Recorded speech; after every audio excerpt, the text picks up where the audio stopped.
Bonjour, je suis Sintov Benjo, porte-parole de la direction de la diplomatie nationale d'Israël, ici pour vous fournir des mises à jour quotidiennes et des nouvelles en français. Il y a quelques instants, nous avons été signalés d'une attaque terroriste à l'arme blanche au passage du tunnel à Jérusalem. Le terroriste qui a perpétré l'attaque au couteau a été neutralisé par les forces de sécurité. En outre, 2 personnes ont été blessées sur les lieux et d'importantes forces de police sous le commandement du commandant du district de Jérusalem sont en route vers les lieux de l'attentat. Parallèlement, dans le nord du pays, les sirènes ont retenti au kibbutz à Hanita. Depuis le 7 octobre, les forces de défense d'Israël ont frappé plus de 4500 cibles du Hezbollah, éliminé 300 membres de l'organisation terroriste et blessé 750 personnes. Le Premier ministre Benjamin Netanyahou s'est exprimé hier lors de la conférence de AIPAC à Washington, affirmant que, quoi qu'il arrive, Israël vaincra. Le Premier ministre a souligné: We will finish the job in Rafah while enabling the civilian Nous finirons le population. travail à Rafah tout en permettant à la population civile de se mettre à l'abri. Nous avons pris des mesures pour minimiser les pertes civiles qu'aucune autre armée n'a prises dans toute l'histoire. Les efforts israéliens pour préserver la situation humanitaire dans la bande de Gaza s'intensifient. 6 camions d'aide de l'Organisation mondiale de l'alimentation sont entrés dans le nord de la bande de Gaza la nuit dernière. Cette opération fait partie d'un projet pilote visant à empêcher l'organisation terroriste Hamas de s'emparer de l'aide. Les résultats du projet pilote seront présentés aux représentants du gouvernement israélien.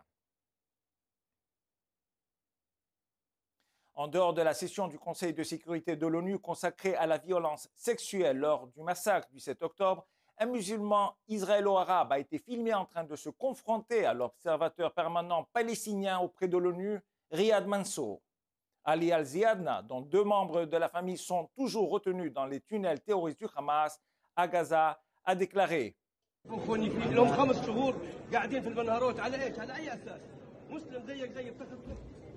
Je me demande pourquoi ont-ils enlevé mon frère? Qu'a-t-il fait pour mériter d'être enlevé? Ils sont dans les tunnels depuis 5 mois. Pourquoi? Le Hamas a renvoyé les travailleurs thaïlandais sans accord et le musulman qui est comme moi et toi, ils l'ont laissé dans les tunnels, affamé, souffrant et nu.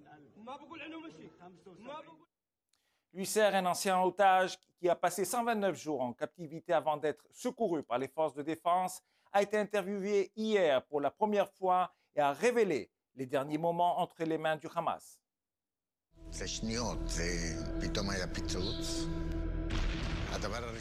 Une question de secondes. Soudain, il y a eu une explosion. Au début, nous avons pensé que Tzahal bombardait le bâtiment. J'ai roulé du matelas où je dormais vers les terroristes qui me gardaient, puis je les ai entendus m'appeler: Luis, viens ici, c'est Tzahal, nous sommes venus te ramener à la maison. Luis a déclaré que les soldats les ont protégés pendant l'opération de sauvetage, alors que les terroristes du Hamas continuaient à leur tirer dessus. Après avoir été libéré, il s'est rendu à une manifestation pour demander la libération des autres otages. Il a raconté aux journalistes qu'un jeune garçon est venu vers lui parler. Il s'est retourné vers moi et m'a dit: c'est formidable que vous soyez là. Mon cousin faisait partie de l'équipe qui vous a secouru. J'étais heureux et j'ai dit: super, dis-lui. Il m'a arrêté tout de suite et m'a dit: il a été tué il y a une semaine. Cela m'a complètement bouleversé.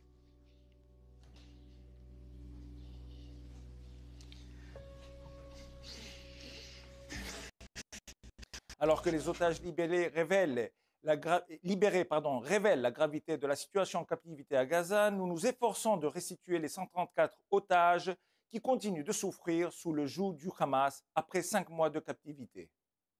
Comme toujours, nous sommes à votre disposition pour toute information additionnelle aux coordonnées affichées à l'écran. Merci de votre attention.